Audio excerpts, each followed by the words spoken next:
Si vous n'avez jamais vu de zélotes dans l'évangile, parce que le véritable zélote, ce n'est pas notre frère Serge. Moi, je suis un premier zélote.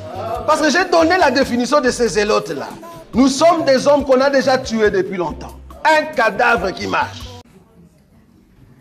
Shalom à tout le monde.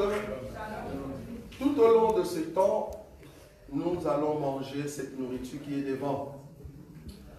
Cette nourriture s'appelle Yehoah Chicken. Nous allons manger cette nourriture parce que là maintenant, permettez que ça fait plus de combien, je ne sais pas moi combien d'années, permettez maintenant que je vous donne la grâce doctorale. Amen. Voilà. Amen. Donc vous allez comprendre que ceux qui vont commencer à venir auprès de nous, ça sera très difficile de comprendre réellement là où nous sommes. Parce que moi je crois fermement qu'il y a quelque chose qui se prépare, alors il faut que le peuple de Dieu soit prêt. Donc nous qui sommes des aigles, c'est le temps maintenant de manger comme il faut. Voilà, donc nous allons parler depuis ce temps ici. Le Seigneur lui-même sait combien de temps ça va nous prendre. Je vais vous expliquer le secret de Yehoah Chicken. C'est un nom qui se trouve dans la Bible, mais là-bas, ils ont juste donné la signification. Mais la signification veut dire vraiment. Si tu vas dans des écritures, en tout cas claires, ils l'ont très bien souligné. Ils ont pris la partie là et ils ont dit, ça veut dire Yehoah Chicken. Très important. Je suis dans le livre de Jérémie. Ça, c'est le passage clé de notre temps de nourriture que nous allons commencer à manger ensemble. Frère Boïka va commencer à nous citer ces écritures et je vais travailler après avec le frère Denis. Frère Boïka, nous allons prendre Jérémie, Jérémie chapitre 23, du 1er au 8e verset. Ça, c'est notre passage clé de la nourriture tout au long de ces temps que nous allons manger ensemble. Je lis au nom de Jésus. Amen. Malheur aux pasteurs qui détruisent et qui dispersent le troupeau de mon pâturage, dit l'Éternel. C'est pourquoi ainsi parle l'Éternel, le Dieu d'Israël, sur les pasteurs qui paissent mon peuple. Vous avez dispersé mes brebis, vous les avez chassées, vous n'en avez pas pris soin. Voici, je vous châtierai à cause de la méchanceté de vos actions, dit l'Éternel. Et je rassemblerai le reste de mes brebis de tout le pays où je les ai chassées. Je les ramènerai dans leur pâturage. Elles seront fécondes et multiplieront. J'établirai sur elles des pasteurs qui les paîtront. Elles n'auront plus de crainte, plus de terreur, et il n'en manquera aucune, dit l'Éternel. Voici, le jour vient, dit l'Éternel, où je susciterai à David un germe juste. Il régnera en roi et prospérera. Il pratiquera la justice et l'équité dans le pays. Et en son temps, Juda sera sauvé. Israël aura la sécurité dans sa demeure. Et voici le nom dont on l'appellera: l'Éternel notre justice. C'est pourquoi, voici, le jour vient, dit l'Éternel, où l'on ne dira plus: l'Éternel est vivant, lui qui a fait monter du pays d'Égypte les enfants d'Israël. Mais on dira: l'Éternel est vivant, lui qui a fait monter et qui a ramené la postérité de la maison d'Israël du pays de Septentrion et de tous les pays où je les avais chassés. Ils habiteront dans leur pays. Parole du Seigneur. Amen. Parole du Seigneur. Amen. Tout au long de ce temps, la nourriture que nous allons manger s'appelle Yehoah Chitkenu. Yehoah Chitkenu, mais la signification de ce mot veut dire l'Éternel est ma justice. Maintenant, ici dans cet enseignement, moi étant enfant de Dieu, moi étant sémence venue du ciel, je veux voir d'où vient la justice. Ça a commencé quand? Qui sont ceux qui ont prêché la justice? Qui sont ceux qui ont annoncé la justice. Et c'est là-bas que nous allons donner aussi les noms de Melchisedec qui a rencontré Abraham. Amen. Ces noms-là, ça ne se trouve pas dans la Bible. J'aimerais ici dire à un pasteur, à un serviteur de Dieu, Melchisedec, ce n'est pas un nom. Quand on dit son nom ou la signification de son nom, là on veut juste donner la signification de ces titres-là. Amen.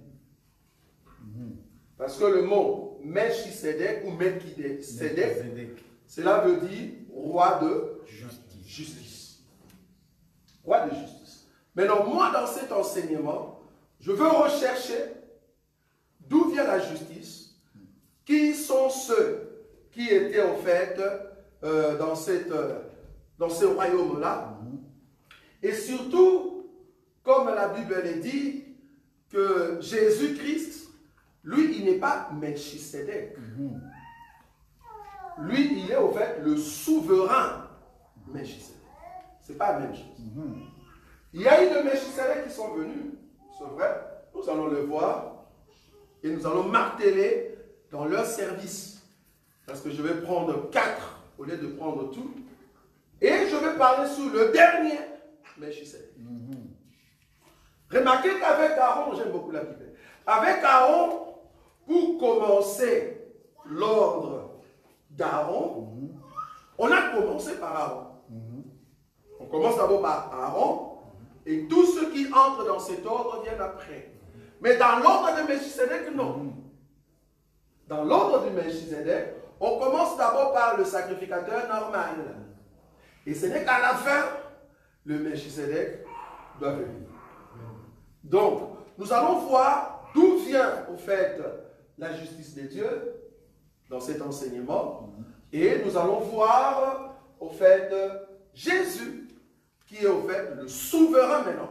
C'est lui qui chapeaute tous ceux qui font partie dans ce royaume de sacrificateurs. Si nous sommes royaume de sacrificateurs, j'aimerais vous dire, vous êtes dans le royaume de Melchisedec. Amen. Et l'ordre aujourd'hui, nous sommes dans l'ordre de Melchisedec. Nous ne sommes pas dans l'ordre aaronique. Non. Nous sommes dans l'ordre de Melchisedec. Maintenant, comme nous sommes dans l'ordre de Melchisedec, nous voulons voir d'où vient la justice. Mais avant d'aller là-bas, la Bible dit ceci. Malheur aux bergers qui détruisent et dispersent le troupeau de mon pâturage, dit l'Éternel. Pour reconnaître un bon berger, un bon serviteur de Dieu, c'est quelqu'un qui ne détruit pas le peuple de Dieu. C'est quelqu'un qui bénit le peuple de Dieu. Et c'est quelqu'un qui ne peut pas disperser le peuple, mais il doit quoi? Le rassembler. Amen. Mais malheureusement, aujourd'hui, dans le milieu dit chrétien, nous rencontrons des bergers qui sont des destructeurs. C'est-à-dire, ceux qui se disent, nous voulons manger la parole de Dieu. Vous comprenez déjà que la parole de Dieu s'appelle pâturage, ici. Amen. Pâturage, c'est quoi? Ben, c'est un endroit préparé où les brebis viennent manger. Amen. Et puis, celui qui est le maître va mettre la nourriture et il connaît le nombre, en fait, de brebis qui vont venir pour manger. Mais ici, vous allez remarquer que parmi ces brebis-là, le maître, à un moment, il va laisser la charge à d'autres pasteurs. Il dit, contrôlez au fait les brebis, et moi je reviendrai après. Mais malheureusement, dans l'histoire d'Israël, parce que je ne parle pas d'Israël, je parle plutôt de l'Église, parce que vous connaissez par rapport à Israël, que ceux qui ont méconduit au fait le peuple d'Israël, c'est le sacerdoce mosaïque. Mais ici, je parle par rapport aux pasteurs. Je suis dans les temps de la grâce.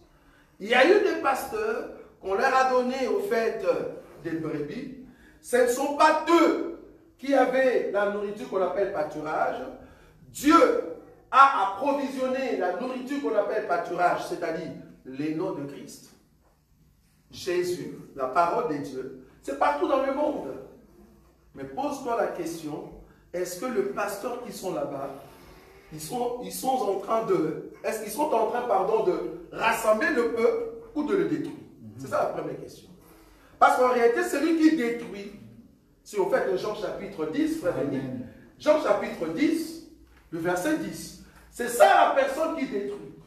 Jean 10, le verset 10, il est dit quoi? Je lis au nom de Jésus-Christ. Oui. Le voleur ne vient que pour dérober, Oui. égorger Oui. et détruire. Oui. Moi, je suis venu afin que les brebis aient la vie et qu'elles soient dans l'abondance. Ah, donc c'est lui qui détruit. La Bible l'appelle un voleur. Ah bon. Mais qu'est-ce qu'il a volé? Qu'est-ce qu'il a volé? Il vole, au fait, le bon sens de ceux qui veulent manger la nourriture. Dieu a mis sa parole comme étant nourriture, et il y a des hommes insensés, innocents, qui viennent pour manger la nourriture, mais ces pasteurs-là, comme étant des voleurs, ils vont vous voler votre bon sens. C'est quoi les bons sens? Parce qu'en l'homme, en réalité, il y a l'esprit. Et dans cet esprit, il y a le sens de se dire que Dieu existe. Amen. Okay.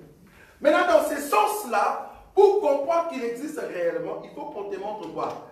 La parole. Mais malheureusement, des pasteurs, au lieu de te montrer la parole de Dieu, ils amènent et la parole de Dieu et leur idéologie. Ils mélangent.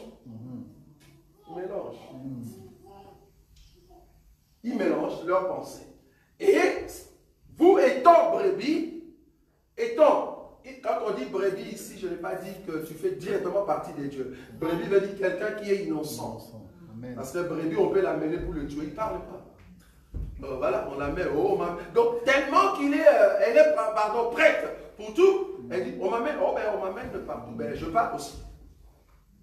La brebis va partout. Mais alors que vous ne savez pas, tous ces hommes-là, ce sont des créatures des dieux. Maintenant, ces pasteurs, ils vont voler le bon sens. Ils vont détruire, au fait, l'envie de manger la vraie parole.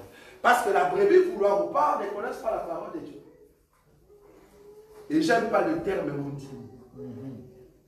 En lingala, mondimi. C'est-à-dire tu acceptes tout, quoi. En réalité, nous ne sommes pas mondimi. Non.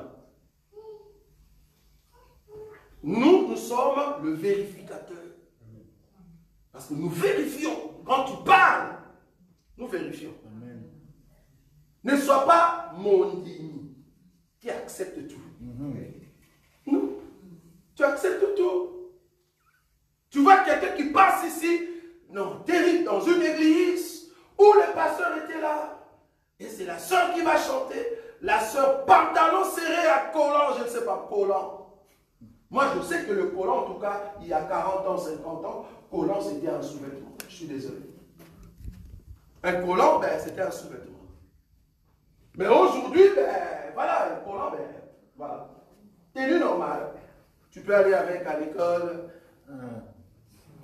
jeune fille, à l'école, tu la mets. Devant l'ensemble des dieux, tu viens chanter. Pantalon serré. Ah non, ben, je ne mets pas de pantalon, mais je mets de robe. Eh bien, quand même, j'aimerais que je sois à l'aise dans ma robe. Et là, on prend vraiment ta taille, quoi. Voilà. Et puis, tu viens chanter devant tout le monde.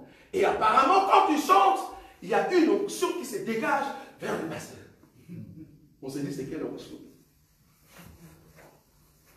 Oh, la Bible dit noir sur blanc. Noir sur blanc. 2 Timothée. Non, 1 Timothée. Chapitre 2, frère. 1 Timothée, chapitre 2. Le verset 8 et 9. C'est que la Bible dit, c'est ça la bonne parole. Mais les pasteurs vont amener leur idéologie. Parce que nous voulons voir Yéro Wachidkenu. Il n'est pas dans notre temps, mais il vient de quelque part et il va quelque part. Donc tous ceux qui vont être dans son chemin, il va le ramener au fait à la maison. Il faut qu'il retrouve en vous les chiffres de Kétéo. C'est ça au fait l'enseignement. 1 Timothée, chapitre 2, le verset 8. Je veux donc oui. que les hommes prient en tout lieu. Un instant. Oui, continue. En élevant des mains pures, sans colère ni mauvaise pensée. Je vais donc Bon, en tout cas, veiller n'est pas me tenir rigueur. Le malheur pour moi, c'est de respecter ce que la Bible dit. À chaque fois, la Bible me dit un A, moi je le interprète comme étant A. Amen. Je ne ramène pas mes pensées. Ici, on me dit que je veux que les hommes élèvent quoi? De mains pures. C'est ça, non? Oui. Et quoi? Sans colère ni mauvaise pensée. Ici, quand on dit d'abord mains pures, c'est par rapport à la pureté du cœur. Amen. Sans hypocrisie. Un homme ne peut pas être hypocrite et prier Dieu. La colère ici, ce n'est pas du genre, je n'ai pas mangé, je me mets en colère. Ce n'est pas ça. La colère ici, c'est contre la parole de Dieu. C'est-à-dire, quand on prêche la vérité, toi, tu es en colère. Tu es en colère contre qui? Tu es en colère quand on prêche la parole de Dieu. Comment tu vas prier? Comment tu vas soulever les mains? Déjà, tu es en colère contre la parole de Dieu. Il faut élever les mains pures. Les mains pures. Donc, un pasteur, je ne sais pas moi d'où il sort, soit disant nous sommes au temps de la grâce, tu veux au fait annoncer la parole de Dieu, mais malheureusement, c'est un pasteur qui est tellement en colère contre l'enseignement. La pure vérité, lui, il est contre. Pourquoi? Parce que tu vas dire de vérité. Et ça dérange. Ah non, vous êtes trop direct. Tu vois, ce sont de brebis. Il faut prêcher un peu avec modération. J'aimerais te dire que des brebis, quand tu prêches avec modération, ils vont se perdre. Amen. C'est pour cela, dans Psaume, nous allons lire tout à l'heure, Psaume chapitre 23, frère Béni, parce que je vais marcher vraiment avec le frère Béni, Psaume chapitre 23. Dis-nous un peu la qualité de ce pasteur, mais qu'est-ce qu'il fait de ces brebis? Et beaucoup de pasteurs ne sont pas là-bas. Là, vous comprenez que je suis encore à l'introduction. Amen. Donc, il y a encore les... On y va. Oui. Cantique de David. Oui. L'Éternel est mon berger. Très bien. Je ne manquerai de rien. Très bien. Il me fait reposer dans les verts pâturages. Pâturage, ici c'est la nourriture, on est d'accord? Oui. Il me dirige près des eaux paisibles. Qui dirige la brebis? Éternel. Le pasteur. Est-ce que vous comprenez? C'est-à-dire la brebis suit ce que le pasteur lui dit. Si le pasteur lui dit, ben écoute, baptême dans la piscine, oh, c'est juste de l'eau. Dieu ne regarde pas l'eau qui est sur toi. Il regarde le cœur si tu as accepté la parole. Tu peux entrer même dans un baignoire. Entre dans un baignoire. C'est un baptême, c'est juste de l'eau. Mais si seulement tu peux entrer dedans. Et puis un aventurier qui vient avec une robe, avec des cannes, avec au nom du Père et du Fils, qui te dit non, je te baptise seulement avec l'aspersion. Un aventurier, tout fait. Qu'est-ce que tu appelles immersion? Donc tu nous jettes de l'eau juste sous la tête. Quoi. Et plus grave, il baptise un chien. Tu vois des aventuriers. Pourquoi tu as baptisé un chien? Or, la Bible dit noir sur blanc que celui qui reçoit le baptême doit avoir quoi? Une bonne conscience. Donc le chien est là, il dit, je vais aller au ciel. Donc tu vas aller au ciel, quoi, le chien. Ça va pas. Donc tu vas baptiser mon chien parce que moi je t'ai payé, quoi. Tu baptises un bébé. On ne sait pas si le bébé sera un jour Poutine, qui va tuer les gens. Et tu le baptises déjà étant bébé. Quelle est la conscience de la personne qui reçoit le baptême? Quand la Bible parle du baptême, j'aimerais vous dire que le baptême sauve. Celui qui a reçu un bon baptême, tu seras sauvé. Mais si tu as reçu un faux baptême, directement tout droit en enfer. Pourquoi? Parce que ton baptême est faux. Le baptême, c'est un modèle pour suivre le Christ. Amen. Donc si ton baptême est faux, tu ne vas pas entrer. C'est lui qui dirige la brebis, c'est le pasteur. Donc si le pasteur n'a pas la connaissance, le pasteur va t'amener dans un trou. Parce qu'en réalité, la brebis, à un moment, il faut quitter le niveau de la brebis et devenir au fait le bif. On continue. Oui. Il restaure mon âme. Il restaure mon âme. Il me conduit Oui. dans les sentiers de la justice. Continue. À cause de son nom. Oui, je vais ici, là maintenant. Quand je marche dans la vallée de la mort, Très bien. dans l'ombre de la mort, Oui. je ne crains aucun mal. Pourquoi il ne craint pas, la brebis? Pourquoi elle ne craint pas? Mais c'est parce que c'est lui qui le conduit, c'est le pasteur. Le pasteur ne craint pas, il dit, suis-moi. Toi et moi, nous allons entrer dans l'ombre de la mort. Oh, notre vrai pasteur, c'est Jésus. Amen. Jésus nous a amenés dans l'ombre de la mort. Et je me te dire, si tu es avec Jésus, tu rencontres milliards de démons, sois sûr que tu vas gagner la bataille. Amen. Amen. Maintenant, tu as un pasteur qui te dit, suis-moi, mais le pasteur lui-même, il a peur des démons. Pour comprendre que quelqu'un a peur, c'est quand quelqu'un dit, tu ne me feras rien, je suis fort. Non, mais si tu es fort, le vois. Tu as déjà vu un coq qui dit, je suis coq. D'ailleurs, attendez, je vais chanter, non? Vouloir ou pas 5 heures là, il commence. Et vouloir ou pas le coq, tu vois quoi? La crête. Un coq n'a pas besoin de te dire que c'est un coq. Si tu vois un coq qui dit, je suis coq, non, non, tu n'es pas un coq. Un coq ne parle pas, attendez seulement à 5 heures. Si toi tu étais là comme poule, on va voir qui va au fait faire coquerico. Donc, étant coq, paf, directement tu sors à 5 heures. Si tu es fort, pourquoi tu chasses les démons, les mauvais esprits sur les chaises et dans la nourriture? Non, il faut nous expliquer. Depuis quand on a déjà chassé un démon et puis on dit à un démon, attends, je vais prendre le sang de Jésus, je te donne. Depuis quand? Quelle est l'écriture qui nous dit que quand tu chasses un démon, il faut lui donner le sang? Je te fais boire le sang. Qui t'a dit que les démons ont besoin du sang pour entrer au ciel? Vraiment. Donc en réalité, le pasteur a peur. Il a peur. J'ai vu ça en Hollande, c'était terrible. En Hollande, une fois, on était dans une salle, et puis il y a un homme de Dieu qui prêchait, et voilà, il était là à l'aise. Il prêchait, et puis à l'entrée d'une personne qu'on soupçonnait à Rotterdam, soit disant que la personne était sorcière. Les pasteurs étaient dévots. Dès que moi en tout cas, je ne sais pas comment j'avais vu ça.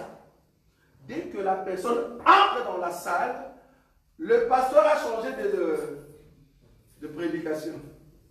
Il commence à dire, bien aimé, nous allons nous lever, nous allons prier, parce qu'il y a un mauvais esprit par rapport à quoi? Tu as peur. Ah non, j'ai vu comme s'il y a une flèche qui m'a touché. Toi, un pasteur, la flèche t'a touché. Où est passé Jésus qui est devant? Vous voyez? C'est parce que tu as peur. Comment est-ce que la flèche peut t'atteindre? Et où est maintenant Jésus? Parce qu'en réalité, ce n'est plus moi qui vis. Amen. Mais c'est Christ qui vit en moi. Et la Bible dit, revêtez Christ. Donc si tu revêts Christ, la flèche, tu vas commencer d'abord par frapper Christ. Mais la flèche t'a touché. C'est-à-dire tu es vide. Nous n'avons pas peur des démons. Même si je vois un démon, je n'ai pas peur. Tu continues ton chemin. Si tu oses me déranger, alors tu verras la férocité du lion qui va sortir, et ça c'est terrible. Je n'ai pas peur dans l'ombre de la mort. Pourquoi? Parce que c'est lui qui me conduit, c'est un bon berger. Si tu vois un pasteur qui a peur de la mort, un pasteur a dit, d'ailleurs la Bible dit que s'il y a la malédiction dans les pays, les plus jeunes mourront à 100 ans. Tu vois cette écriture? Normalement, la vie de l'homme, c'est jusqu'à 120 ans. Frère, toi tu penses vraiment que la vie de l'homme, c'est jusqu'à 120 ans. Est-ce que tu as d'abord compris cette écriture-là? Ah non, si tu meurs à 60 ans, tu meurs jeune. Par rapport à quelle écriture? Tu as peur de la mort? Pour nous, on n'a pas peur de la mort. Parce que nous savons qui nous conduit. Et s'il décide que je puisse me reposer, je me repose. Je n'ai pas peur de la mort. Dans l'ombre de la mort, je suis calme. Je marche, je continue. On y va. Car tu es avec moi. Tu es avec moi. Ta houlette et ton bâton me... Merci, c'est ici. Ta houlette et ton bâton me fait quoi? rassure. Il n'a pas dit ta houlette et ton bâton me fait souffrir. Il n'a pas dit ça. Parce que la brebis, en réalité, quand elle marche, s'il n'y a pas ce qu'on appelle la conduite, tu ne diriges pas, elle va se perdre. Il faut un bâton. Et c'est par les bâtons que la brebis rentre sur la voie. La houlette, c'est quoi en fait? C'était encore une sorte de bâton, mais qui était comme une sorte de crochet. Et la brebis, si tu veux passer outre, il met en fait le bâton en question, ça te prend là, ça te remet sur la voie. Or, la houlette de Dieu, quand nous voulons nous perdre, pour nous remettre, c'est la parole de Dieu. C'est la parole de Dieu qui nous remet sur le chemin pour continuer. Toi, tu ne veux pas cette houlette. Quand on dit que la femme rentre là-bas, 1 Timothée, que la femme doit être pudeuse, l'homme doit lever le main pur, mais remarquez pour la femme, on continue. 1 Timothée 2, le verset 8, on reprend. Je veux aussi que les femmes, oui, vêtues d'une manière décente, très bien, avec pudeur et modestie, oui, ne se paraissent ni de tresses, ni d'or, ni de perles, ni d'habits somptueux. Continue. Mais qu'elles se parent de bonnes œuvres, comme il convient à des femmes qui font profession de servir Dieu. Merci. Ici, c'est noir sur blanc. Qu'une femme qui veut se vêtir, ça doit être pudeur. On ne parle pas aux païens. On ne parle pas aux gens qui sont au monde. On parle aux chrétiens. Vous imaginez, moi, votre pasteur, si je viens ici vous prêcher, parce qu'il y a non, j'ai dit ce pasteur-là, il vient vous prêcher en body. Body, slim, mocassin. Il prend le micro, c'est un prophète. Un prophète en body, mocassin, slim. Qu'est-ce que tu nous montres? Va montrer ça aux États-Unis, mais pas à l'église. Qu'est-ce que tu veux nous montrer? Tu penses que ton corps, comme tu es là en body, mocassin, si on disait à tous les frères d'aller faire basique fit, tu penses que ton corps va s'égaler aux autres? Pourquoi tu nous montres ton corps? Et apparemment, un prophète comme ça n'a pas de femme.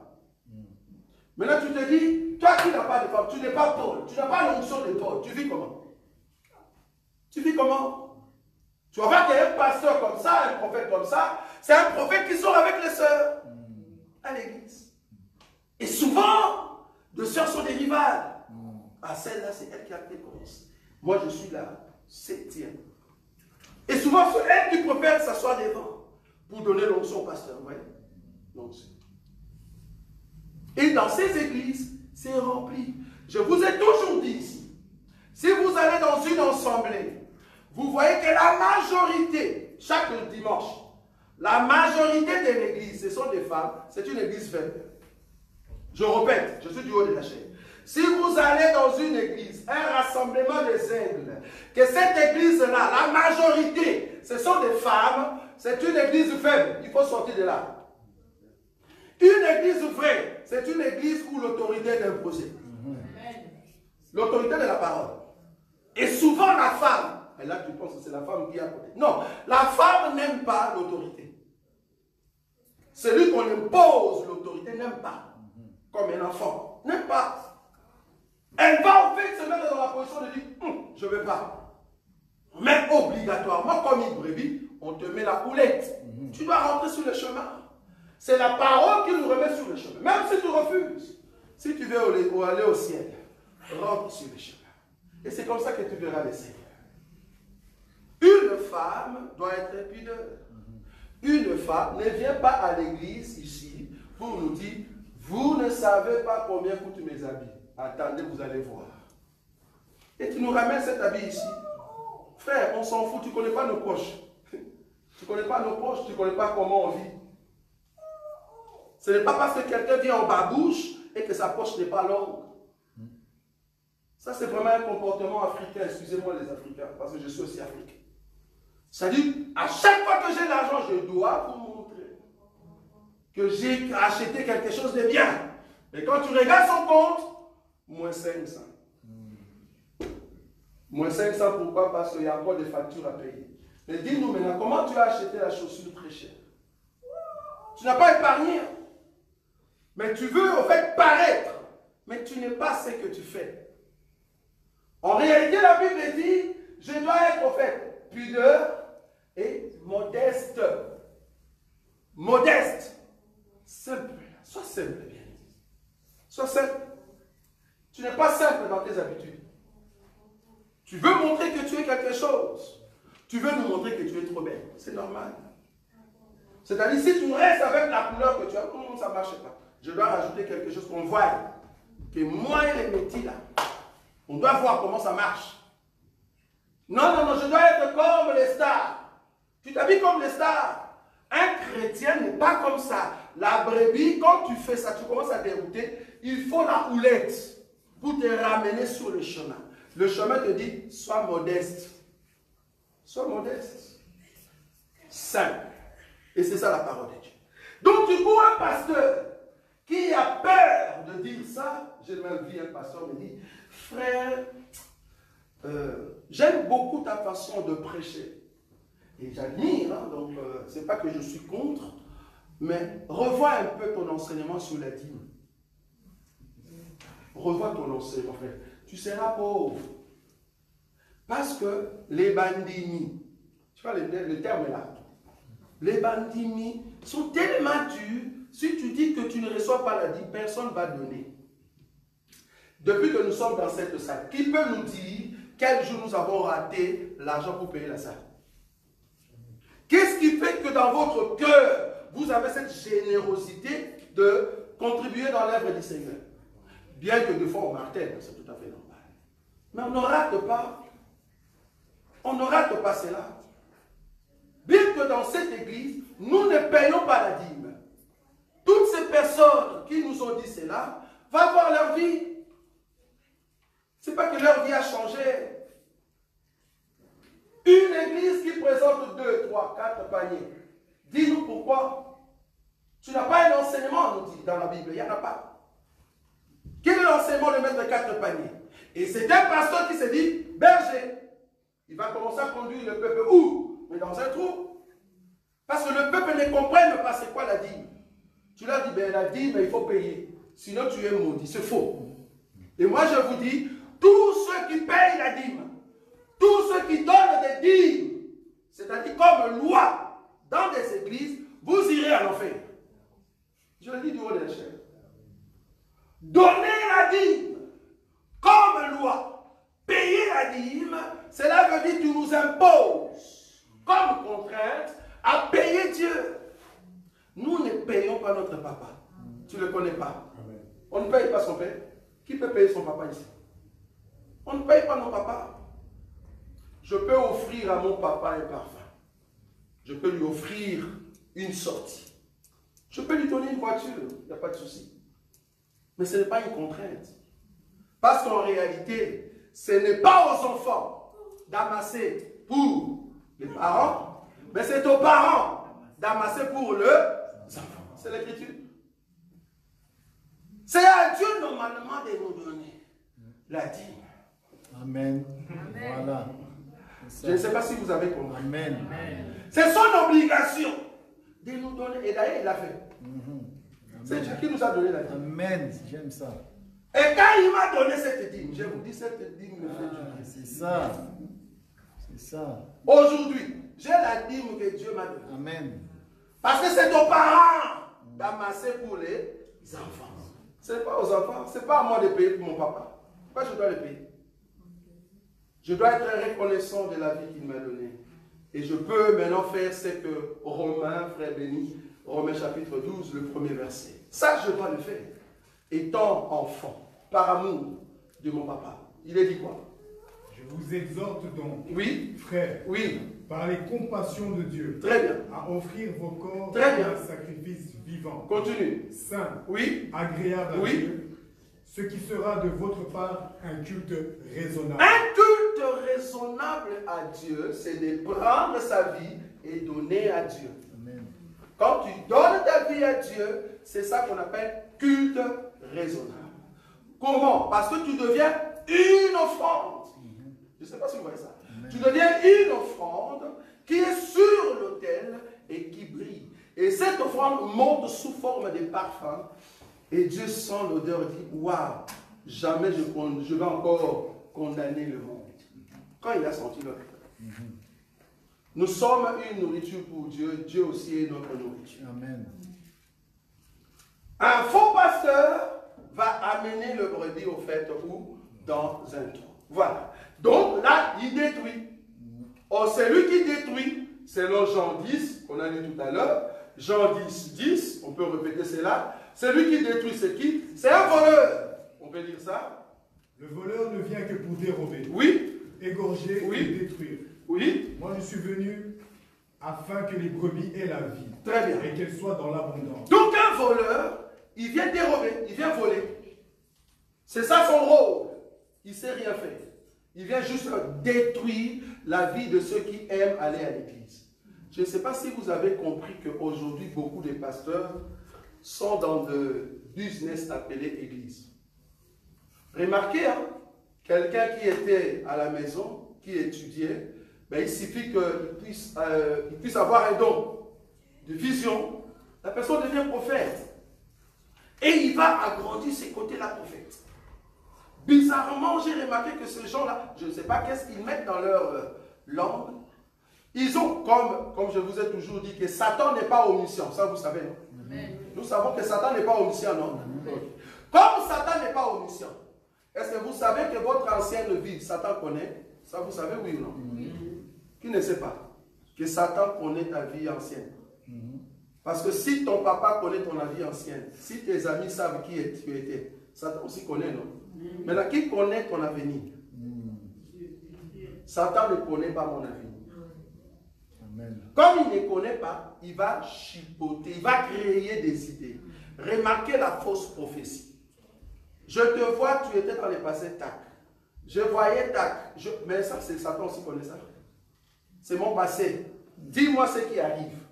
Dis-moi, explique-nous la prophétie. C'est quoi? Tu vas voir qu'ils vont créer. Il dit, ton nom c'est tel. Oui, c'est mon nom. Qui ne sait pas que mon nom c'est Roger? C'est pas parce que tu me dis que mon nom c'est tel, je serai là, je dis, waouh! Ça c'est une brebis qui crie comme ça. Nous les bifs. Même si tu me dis, les noms de ton arrière-père, c'est grand-père, c'était, je dis, je ne le connaissais pas. Je n'ai pas envie. Dis-moi qu'est-ce qui va venir. Ah non, je vois que tu étais à Kinshasa. Oui, tout le monde le sait. Continue, vas-y, dis-moi qu'est-ce qui va venir. Tu vas voir qu'il va chipoter. Après, il dit, je vois que dans le futur, tu seras un homme puissant. Frère, ça, ce sont des exhortations. Je serai un homme puissant, c'est une exhortation. Je peux te dire que tu seras puissant. Ce n'est pas une prophétie. Va dans la précision de ce que tu veux dire. Dis-moi par exemple, tu me vois au ciel à côté de Jésus. Voilà. C'est ça que j'ai besoin. Tu me dis, je vois que tu auras de l'argent. Frère, si je travaille, j'aurai de l'argent. Donc, il veut caresser en fait ta prophétie pour te faire entrer dans son idée. Et à la fin, comme c'est un voleur, il dit, mais la condition, tu dois donner une bonne sémence voleur. Voleur, une bonne sémence. Tu dois donner une bonne sémence. Paye pour que Dieu te bénisse. C'est faux. Nous ne pouvons pas payer notre papa pour qu'il puisse nous bénir. Le seul prix que nous payons, c'est donner notre corps comme un sacrifice. C'est-à-dire, je peux prier. Je peux entrer en prière de 100 jours. Ça, c'est un sacrifice. J'entre dans la prière et le Dieu de gloire, il voit que mon cœur est sincère. C'est là-bas qu'il me bénit, frère. Dieu ne te bénit pas parce que tu le payes. Non, on ne paye pas son papa. Offre à ton papa. Offrir à ton papa. Offre à ton papa. C'est là-bas qu'il va te bénir. Donc du coup, ils vont amener la destruction dans la pensée de ces gens-là. Ils seront directement erronés par rapport à l'enseignement. Et deuxième chose, c'est la dispersion. C'est-à-dire, je viens d'abord avec un faux enseignement. Je conclue au fait ton cœur dans le faux, et puis je t'amène en dehors du pâturage. Parce que nous tous, nous savons que notre pâturage, c'est Christ. J'ai été étonné de voir qu'un pasteur qui avait très bien commencé pour prêcher le nom de Jésus, et à la fin, il termine pour sa vie pour dire, bon, en réalité, ce Jésus-là n'a pas existé. Jésus n'a pas existé. Tu ne l'as pas connu. Viens nous demander parce que nous les connaissons. Moi, je sais comment il était, comment il est et comment il sera. Viens nous poser la question parce que nous les connaissons. Et d'ailleurs, ce n'est pas ton frère. S'il était ton frère, tu allais le connaître. Viens demander au frère de Jésus qui est réellement Jésus. La dispersion. Je prends une écriture. Matthieu, chapitre 12. Qui disperse? Matthieu, chapitre 12, le verset 30. Matthieu, chapitre 12, le verset 30. Celui qui n'est pas avec moi est contre moi. Voilà. Et celui qui n'assemble pas avec moi disperse. Celui qui n'assemble pas avec moi fait quoi? Disperse. Si tu n'es pas dans l'assemblée là où on mange, vouloir ou pas, tu vas te perdre. Si tu ne manges pas la nourriture du pâturage, tu vas te perdre. Ici, je suis dans l'introduction pour te préparer ce qu'on appelle la justice. Être juste devant Dieu veut dire, j'accepte la boulette, j'accepte les bâtons, Seigneur, je me laisse entre tes mains, conduis-moi. Là, le Seigneur dira, voilà la brebis juste. Mais une brebis têtue, une brebis têtue, je ne sais pas s'il faut l'appeler brebis, je crois que c'est un kangourou. Il ne faut pas l'appeler brebis, c'est un kangourou. Tellement qu'il saute trop et tu ne sais pas prendre pour qu'il revienne. Nous avons des kangourous au milieu de nous. Quelqu'un qui est venu, mais il est toujours prêt à sauter. Qu'est-ce que tu me dis? Ah non, je ne crois pas. Paf, il saute, il part. Et kangourou.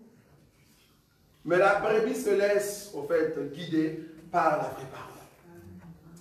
Donc, ici, ce qui est important, c'est notre pâturage. Là où il y a la nourriture, ben j'y reste. Quand on dit nourriture, cela veut dire, comment tu sauras que tu es dans une bonne église? Nous l'avons toujours dit ici. Comment tu sauras que tu es dans une bonne église? Ben c'est parce que tu ne poses pas des questions. Une église où tu ne poses pas des questions au pasteur. Pasteur, dis-nous pourquoi quand nous sommes venus le jour de deuil, toi tu es abbé, non? Tu as été à l'école théologique, tu as mis des robes et tu nous fais manger un petit pain. Mais les gros, c'est toi qui manges. Bon, nous sommes là, les verres, c'est toi qui bois. Nous, on ne boit pas. C'est-à-dire le sang de Jésus, ça ne nous concerne pas, c'est seulement la chair. En d'autres termes, la révélation, ça ne nous regarde pas. Ok, on te laisse quand même le vin. Tu peux boire devant tout le monde. Tu le soulèves et puis tu bois. Mais les jours du deuil, dis-nous qu'est-ce qui fait que tu es devant le cercueil et tu fais 3 fois l'aspersion. Ou tu fais 3 fois l'ascension. Et puis tu pars à gauche, tu pars à la tête, tu pars à droite.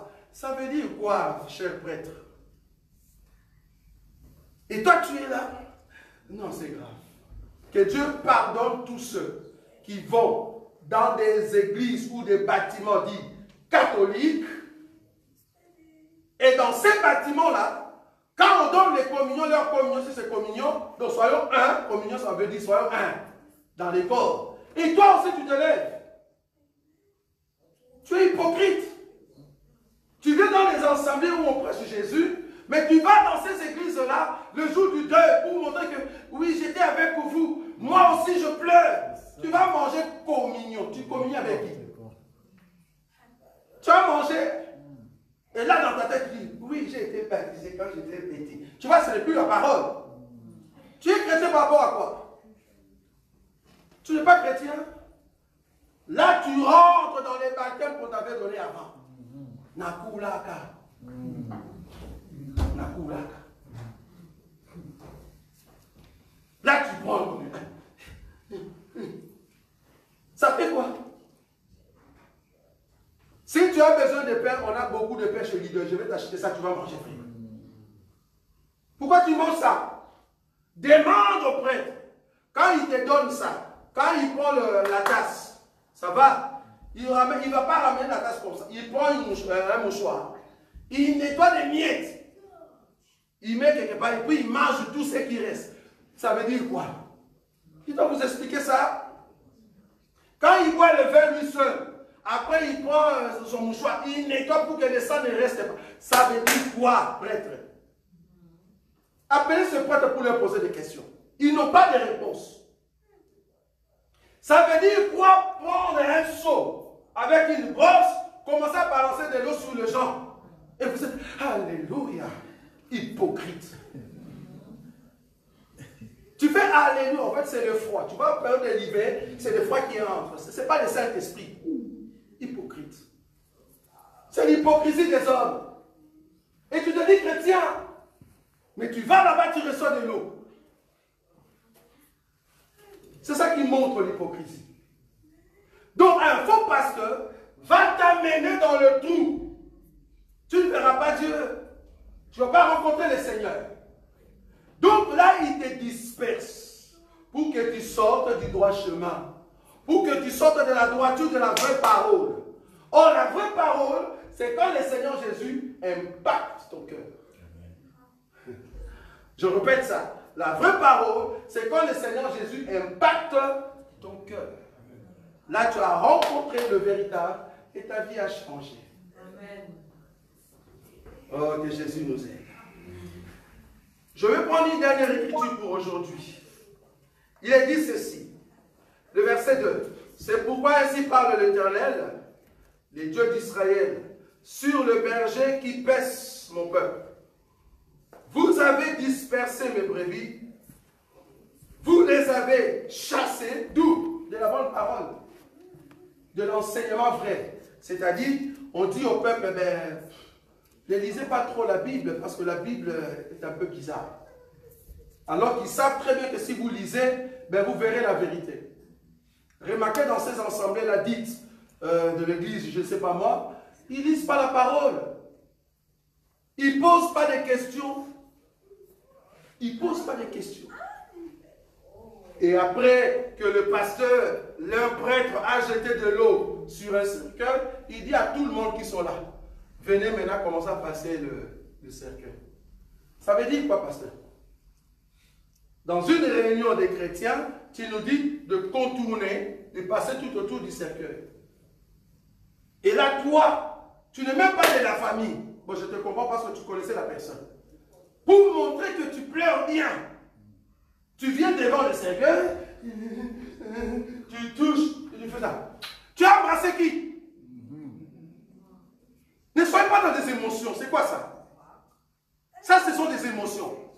Quand tu touches ce cercueil et tu mets sur ta bouche, qui tu as embrassé? Le corps mort, non? C'est ça. Tu es hypocrite. Et tu te dis chrétien. Quand on dit tu es chrétien, oui, je suis chrétien. Tu es chrétien par rapport à quoi? Un titre. Un chrétien, c'est la pratique. C'est-à-dire, la houlette te remet sur le droit chemin. Va voir le chrétien dans leur fête de mariage, dans leur fête de, je ne sais pas moi, dans des concerts, ceux qui se disent chrétiens. Va voir le chrétien dans leur chambre, si seulement Dieu pouvait nous donner des caméras. Va voir le chrétien dans leur maison, ceux qui se disent chrétiens.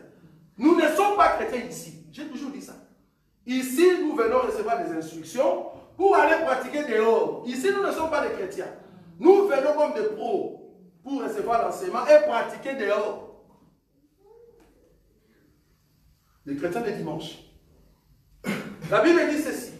Le verset 3, non, le verset 2 toujours. Sur le berger qui paisse, mon peuple, vous avez dispersé mes brebis, vous les avez chassées, vous n'en avez pas pris soin. Voici, je vous châtierai à cause de la méchanceté de vos actions. Oui, c'était le berger. Oui, il conduisait le peuple. Mais le jour dernier, le Seigneur dira quoi? Je ne vous ai jamais connu. Quelle parole dure. Je ne vous ai jamais connu. Mais on a fait des miracles.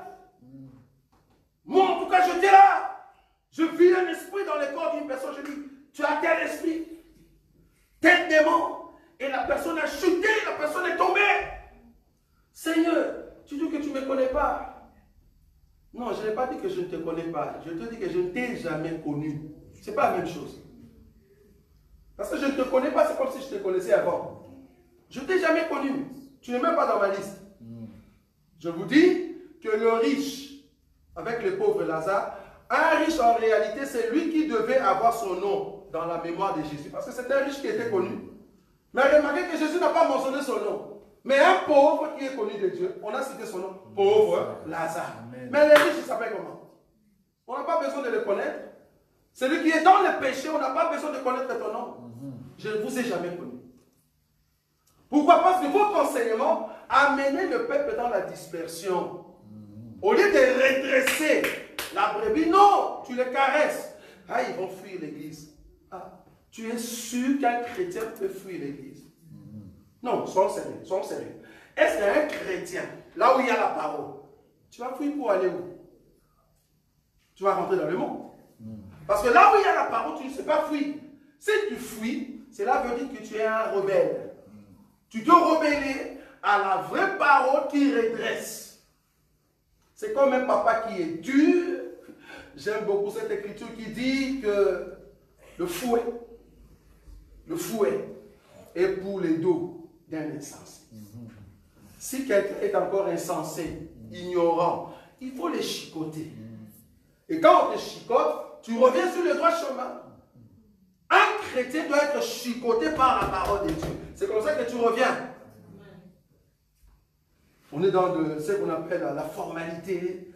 Frère, toi, tu ne regardes pas l'émancipation de la femme.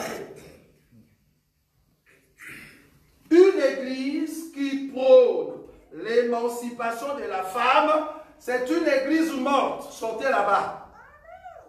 Je répète, une église qui prône l'émancipation de la femme, c'est une église morte.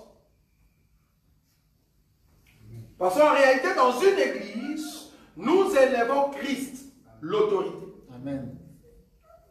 Quand nous élevons Christ, c'est là-bas qu'on laisse que la parole de Christ nous gère. Amen. C'est la parole qui nous gère. Ici, même moi qui vous prêche, là, tu dis, il est trop dur. Je suis trop dur, mais à la maison, tu ne sais pas comment je pleure devant la parole. Tu ne sais pas. Et moi-même, je me dis, Seigneur, permets que moi-même, je ne tombe pas dans ce que je dis. Je pleure. Ne permets pas. Ne permets pas que je tombe moi-même. Ne permets pas.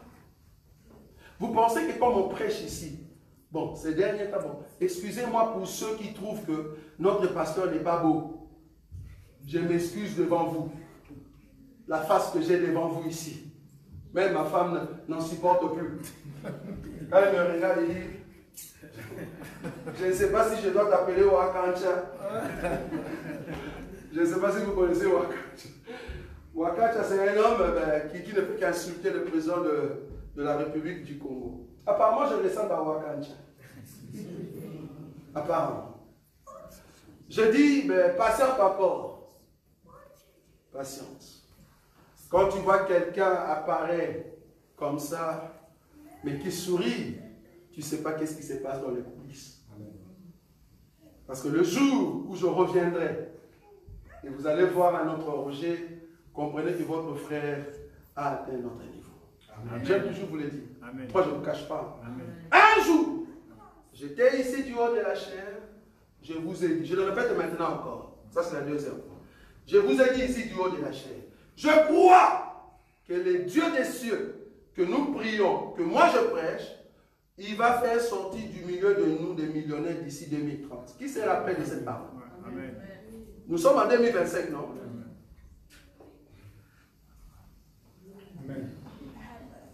Je ne parle pas. Ceux qui nous connaissent, ils savent là où je suis. Hein? Je ne parle pas. Moi, je le crois. Parce que c'est une réalité. Quand Dieu te parle, tu comprends que ça c'est Dieu.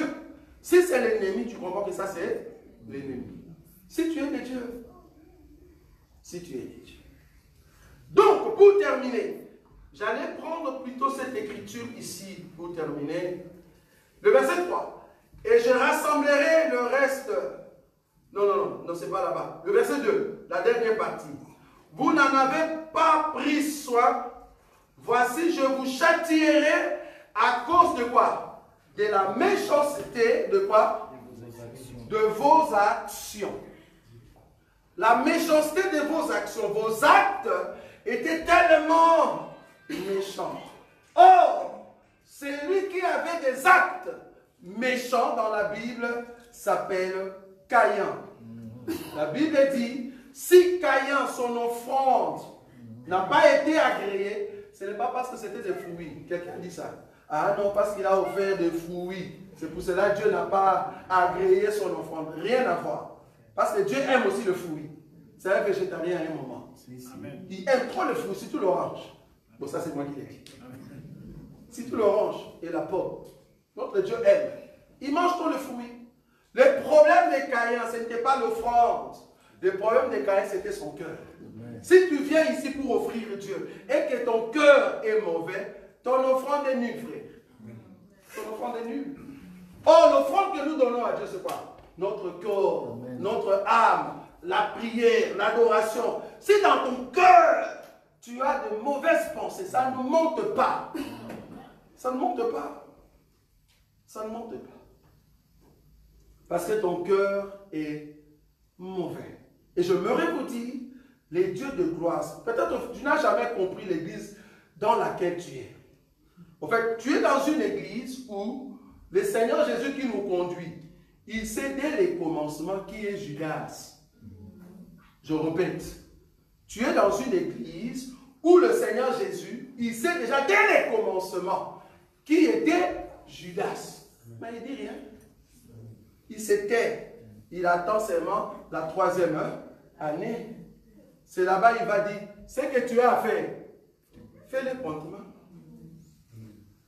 Fais-le promptement. Si tu as des actions mauvaises en toi, même si tu viens au milieu de nous et que tu offres des offrandes, tu offres l'adoration, tu offres de louange, ça ne monte pas. Parce que dans ton cœur, tes actions sont mauvaises. Et toi-même, tu le sais. Tu sais comment tu viens ici. Tu tentes pour voir. Est-ce que ce qu'il dit, est-ce que ça va être vrai? Est-ce qu'il met ça en pratique lui-même? Est-ce que quand il frappe comme ça, est-ce que lui, quand tu fais le est là, au fait, tu nous tentes. Tu nous tentes. Tu connais tes actions, frère. Quand tu viens au milieu de nous, viens pour rechercher ton Dieu. Et dès que tu vas le rencontrer, c'est là-bas qu'il va dire, voici mon serviteur que je dois enseigner l'enseignement de Tchidké. Parce que l'enseignement de Tchidké nous vient de l'éternité. Si tu es un homme éternel en Christ Jésus, tu dois être Tchidké nous. Bon, à partir de l'élo, j'allais dire à partir de l'élo, j'allais dire à partir de l'élo, ça c'est grave ça. Que ma soeur Caroline m'excuse. C'est la langue mélangée avec les français, ça peut donner à partir de l'élo. À partir d'aujourd'hui, j'aimerais que je sois Tchidkéno. Et j'aimerais que tu sois Tchidkéno. Pourquoi? Parce que tu vas marcher dans la justice. Amen. La justice devant ton mari, amen. La justice devant ta maman, ton papa, tes frères.